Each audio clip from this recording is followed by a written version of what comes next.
कई बार ऐसा होता है कि जिंदगी हमारा इम्तिहान लेती है। हम कोशिश करते हैं, मेहनत करते हैं, लेकिन उसका परिणाम हमें नहीं मिलता है। नमस्कार, हिंदी खबर के डिजिटल प्लेटफॉर्म पर स्वागत है आपका। आपके साथ मैं हूं आंचल सिंह। आपने सुना ही होगा कि कई बार भगवान हमारा परीक्षा लेते हैं और अगर हम उस परीक्षा को पास कर लेते हैं तो दुनिया की कोई भी मुश्किल हमें आगे बढ़ने से नहीं रोक पाती है। संत प्रेमानंद महाराज जी की कई वीडियो सोशल मीडिया पर वायरल होती रहती है।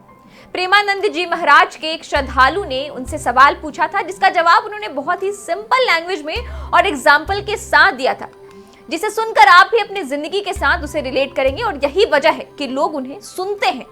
उनके एक भक्त ने उनसे पूछा था कि मैं कई सालों से मेहनत कर रहा हूं, फिर भी सफलता क्यों नहीं मिल रही। अब तो ये भी समझ नहीं आता कि आगे क्या करना है और क्या नहीं। प्रेमानंद जी ने कहा, बाहरी सफलता हमारे पूर्व जन्मों के कर्म पर बहुत हद तक निर्भर करती है। उन्होंने एक कथा सुनाते हुए बताया, विद्यारण्य नाम के एक विद्वान थे। उन्होंने बहुत सारे यज्ञ और पूजा किए थे ताकि उन्हें धन मिले और वो अपने माँ बाप की सेवा करे, लेकिन उन्हें मिला कुछ नहीं। अंत में उन्होंने संन्यास ले लिया। तब माँ गायत्री प्रकट हुई, जिन्हें वेदों की जननी और ज्ञान की देवी कहा जाता है, और बोली, अब तुम धन के योग्य हो, मतलब तुम धन पाने के काबिल हो। तब विद्यारण्य ने मना कर दिया और कहा, अब मुझे कुछ नहीं चाहिए, बस भगवान का भजन करना है। तब माँ ने बताया कि पिछले जन्म के 24 बड़े पापों की वजह से उन्हें धन नहीं मिला था। मतलब कि विद्यारण्य ने अपने पिछले जन्म में बहुत 24 ऐसे बड़े पाप किए थे, जिसका परिणाम उन्हें इस जन्म में मिल रहा था। और उनके 23 पाप यज्ञ से खत्म हुए और आखिरी पाप उनके संन्यास लेने से खत्म हुए। मतलब उन्होंने 24 ऐसे बड़े पाप किए थे, जिसका परिणाम उन्हें इस जन्म में भुगतना पड़ा।